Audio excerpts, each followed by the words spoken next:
পবিত্র কোরআনে আল্লাহ বলেন, আর আল্লাহ যাকে পথ দেখাতে চান তিনি তার জন্য বক্ষ প্রসারিত করে দেন, আর যাকে তিনি পথভ্রষ্ট করতে চান তিনি তার বক্ষ সরু করে দেন।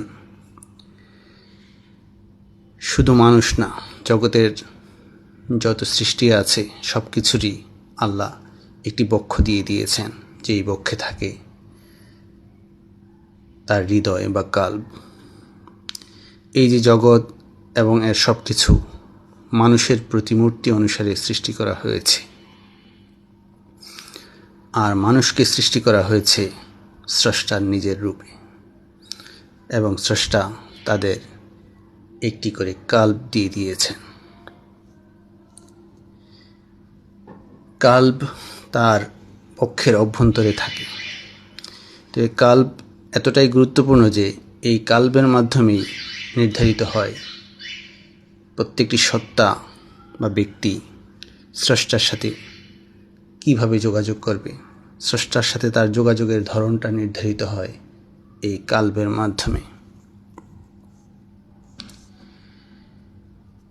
স্রষ্টা যখন কোনো ব্যক্তিকে দেখা দিতে চান, সত্যিকার এর দর্শন তিনি দিতে চান, তখন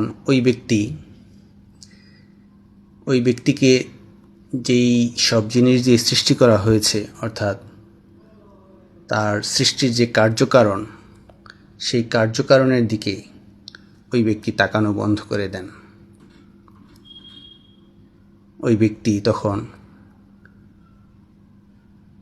একটি অন্তর্দৃষ্টি বা কাশফ দিকে তাকান।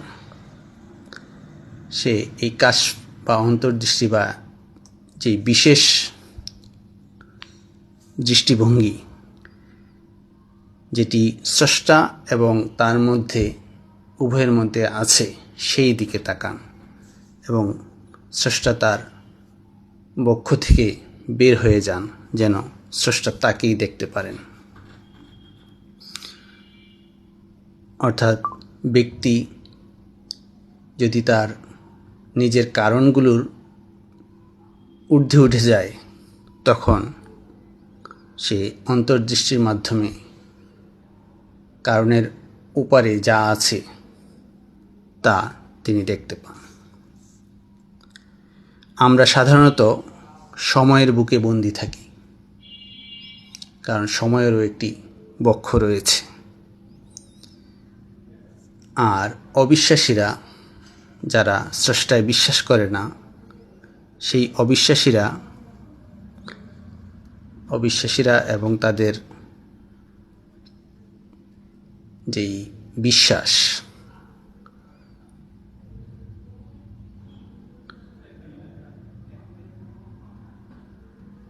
সেটি তাদের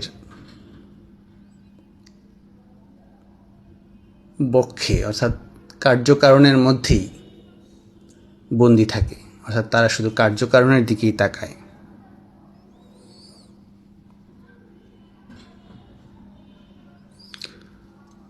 অন্তর্দৃষ্টি বা কাশফের মাধ্যমে জগৎকে দেখতে পারলেই হৃদয়ের পর্দা বা বক্ষ ভেঙে মানুষ স্রষ্টাকে দেখতে পায়, তার অন্তর্চক্ষু খুলে যায়।